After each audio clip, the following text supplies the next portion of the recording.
लेकिन एक बात तय है, उस रात किसी ने एक ऑर्डर दिया, एक ऑर्डर जिसे ग्रीन सिग्नल कहते हैं। और उस ग्रीन सिग्नल के बाद भारतीय वायुसेना के कुछ पायलट्स को एक ब्रीफिंग मिली, एक ब्रीफिंग जो उनकी जिंदगी का सबसे इंपॉर्टेंट मोमेंट था।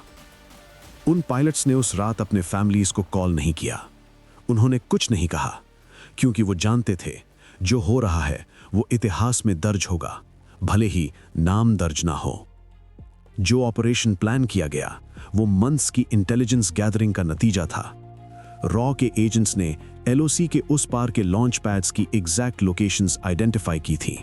सैटेलाइट इमेजरी ने उन स्ट्रक्चर्स को मैप किया था जहां आतंकी रहते थे, ट्रेन होते थे और अपने हमलों की प्लानिंग करते थे। हर स्ट्रक्चर की हाइट, हर एंट्री पॉइंट, हर पॉसिबल एग्जिट, सब कुछ भारत की इंटेलिजेंस के पास था।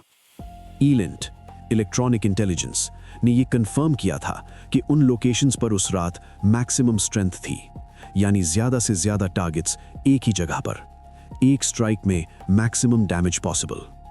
यह कोई हॉलीवुड मूवी नहीं थी, यह रियल, प्रिसाइज, ब्रूटल प्लानिंग थी।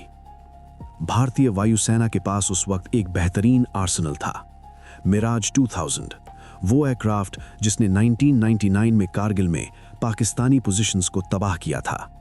प्रिसिजन स्ट्राइक कैपेबिलिटी के लिए ये इंडिया का सबसे ट्रस्टेड प्लेटफॉर्म था। इसमें लगे लेजर गाइडेड बॉम्ब्स जो एग्जैक्ट कोऑर्डिनेट्स पर हिट करते हैं, कुछ मीटर की एक्यूरेसी के साथ। कोई कोलैटरल डैमेज नहीं, सिर्फ टारगेट।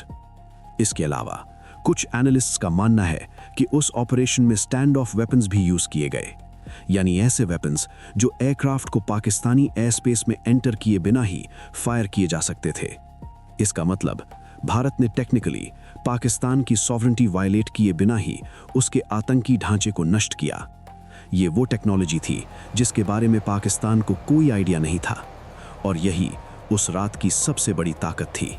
27 सितंबर रात के 12:15 उत्तरलाई एयरबेस से मिराज 2000 उड़े। डार्कनेस उनका कवर था, साइलेंस उनका वेपन था।